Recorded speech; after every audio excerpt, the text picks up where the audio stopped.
Hello, my panda pals, and welcome back to the channel. Today I'm going to be doing the first part of covering what happened on Happily Ever After, Season 8, Episode 8.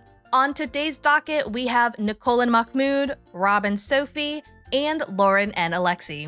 As always, chapters will be in the description so you guys can skip over any of the couples that you wish would just jump off of a cliff, but it is always super appreciated when you guys do watch the whole video through. Now, without further ado, let's get started. Sit down, buckle up, and let's go for a ride.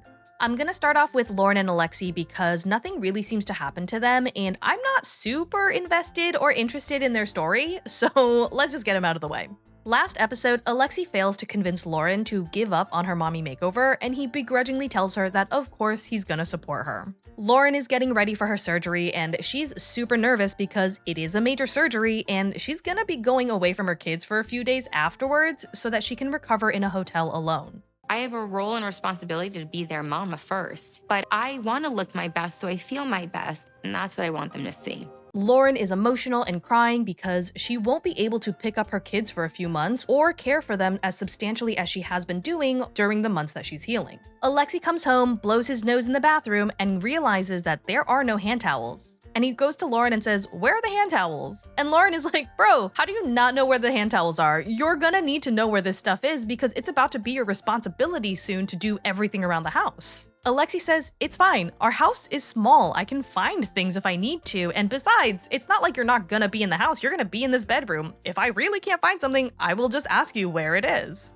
Loren finishes packing up and the pair head out. I'm going for my mommy makeover that I've waited so long for. I'm gonna get Loren back. I'm so excited to finally do it. They get to the office, the surgeon makes all of these marks on her body, and Alexei expresses that it's very difficult for him to stay positive about the surgery because he knows deep down his wife is beautiful. What if it doesn't look the way she wants it to look and then she wants another one and another one or something like that? What if it starts a whole thing? They do show bits of the surgery, and next episode they will probably be showing a lot more of it, so I'm gonna let you know right now, I'm gonna skip their segment because Boba can't do that. Moving on to Rob and Sophie. Last episode, Sophie revealed to us that she has not had her lady hole stuffed in literal months, and her best friend Kai is like, that's a little weird. Might I suggest a spot of therapy? It's now been a few weeks since Sophie has moved back home, and the pair are shopping at a flea market. I really like flea markets. I know Sophie likes to shop. You know, a flea market is better than taking you to the mall, you know. Rob, have you met your wife?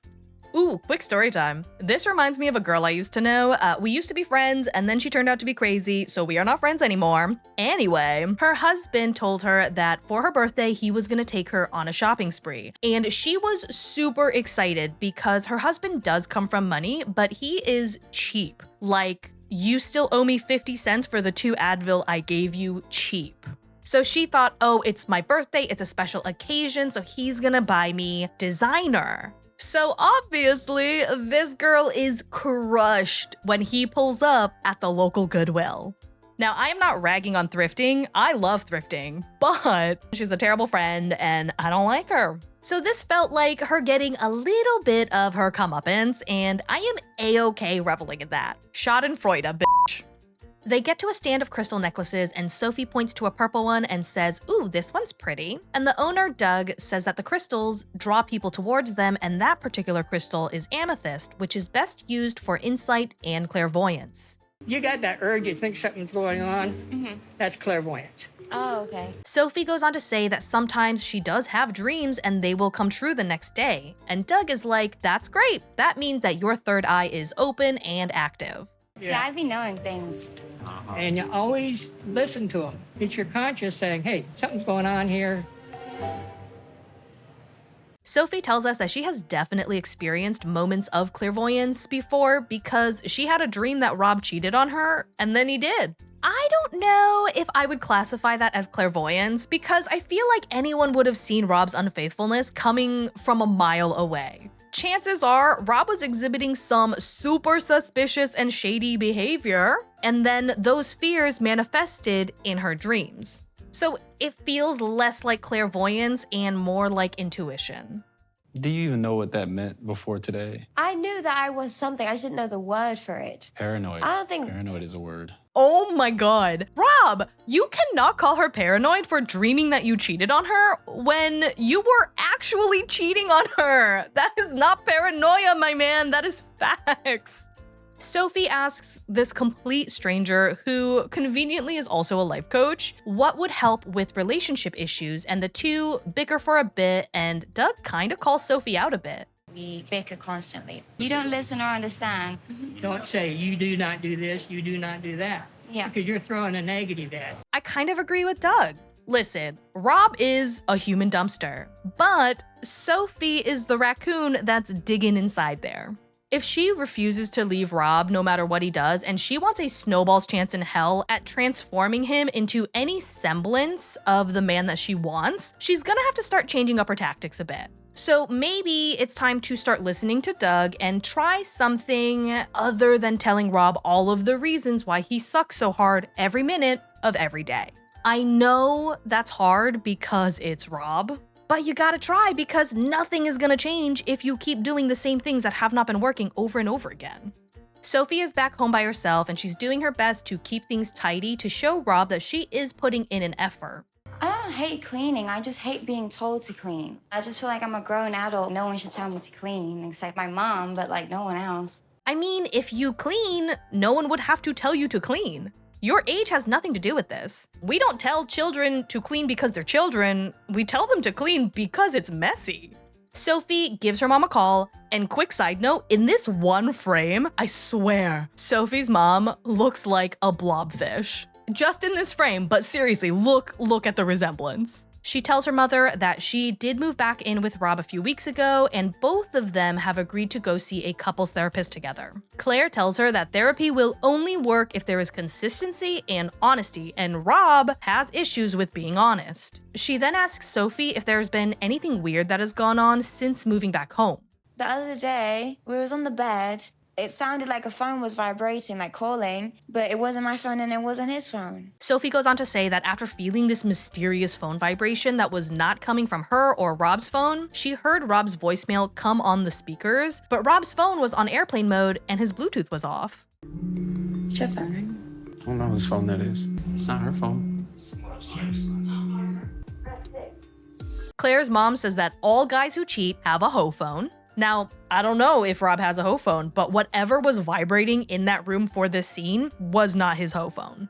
He looked genuinely confused, and I just don't think that he's that good of an actor. I mean, we've seen how bad he is at lying when he gets caught with his hand in the cookie jar. We just need to find the phone. I'm gonna just check behind the tarantulas, actually. One of them's moving! Claire's like, I wish I was there. I would find that phone in 15 minutes. And Sophie's like, if there is a phone, I will find it. Not if. There is. You need to accept that, Soph. Maybe we should put our tatas back in our dress and calm the down. If I find out Rob actually has a secret phone, the marriage is finished. That's, goodbye, Rob, forever. I will believe it when I see it.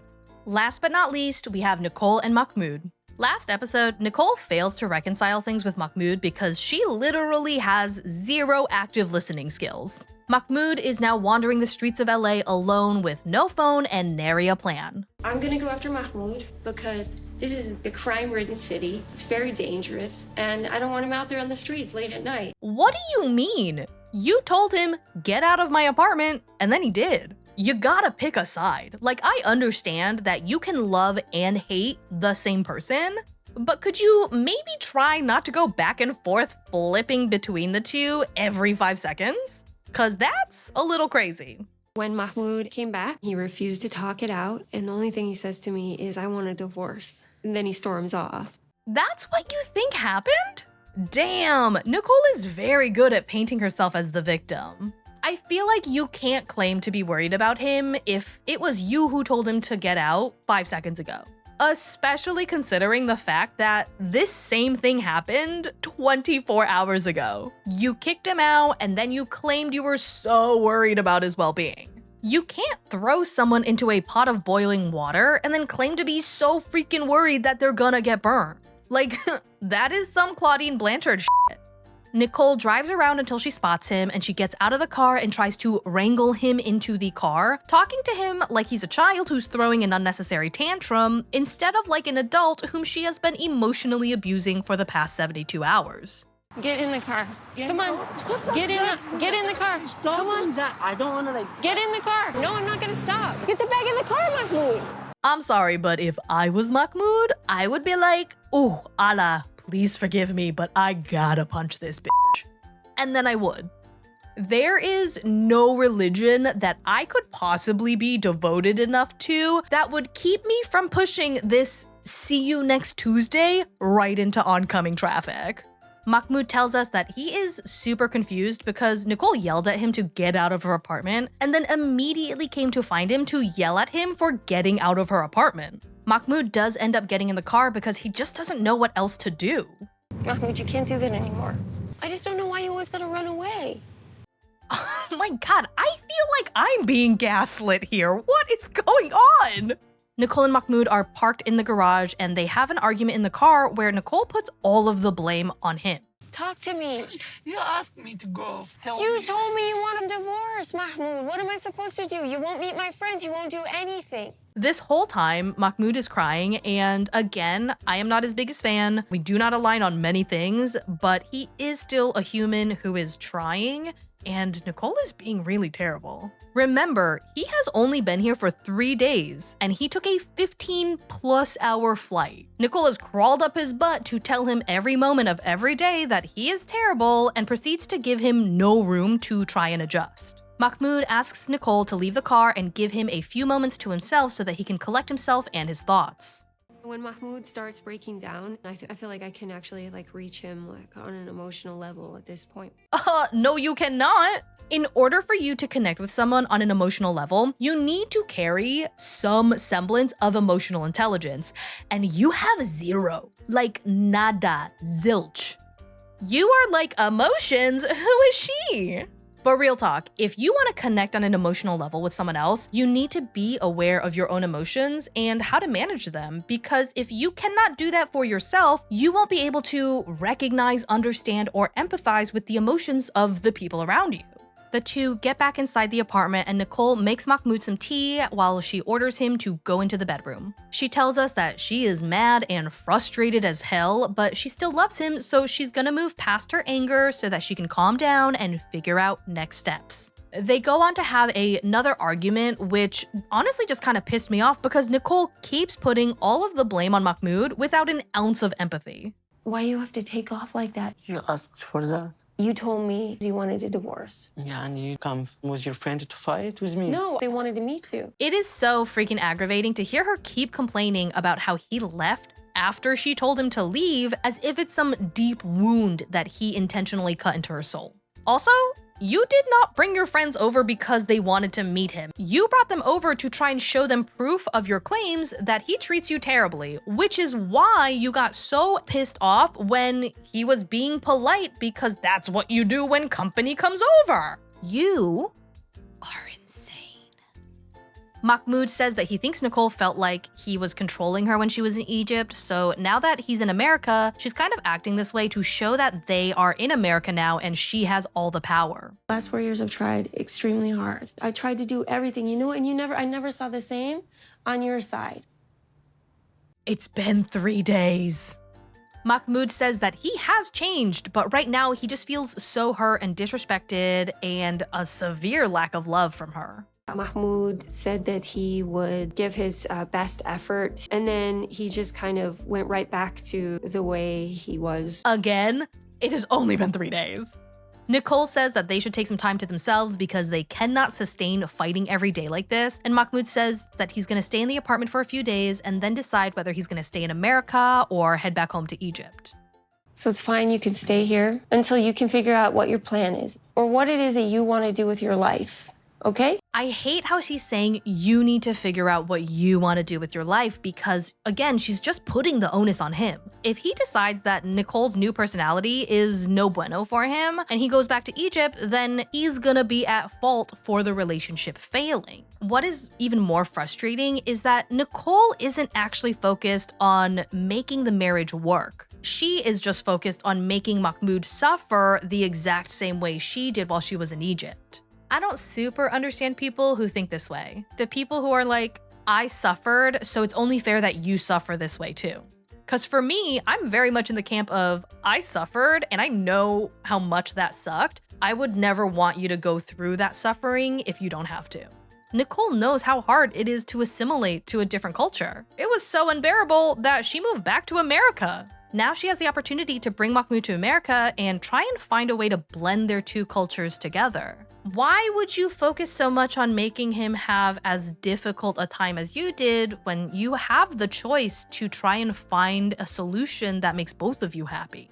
They both agree to stay in different parts of the house and not start arguments with each other. Mahmoud tells us that he does love Nicole, so he doesn't want to make a knee-jerk decision while he's mad, but if he does decide to go back to Egypt, he ain't never coming back. And that, my Panda Pals, is all I have for you today. I hope you enjoyed the ride, and I hope you'll join me for part 2 of this recap that'll come out later this week. If you liked this video, if you want to see more of my content, be sure to hit that subscribe button and you can be a part of this wonderful panda parade. I hope you guys have a great day, and as always, thanks for not letting me ride this train wreck alone. Bye!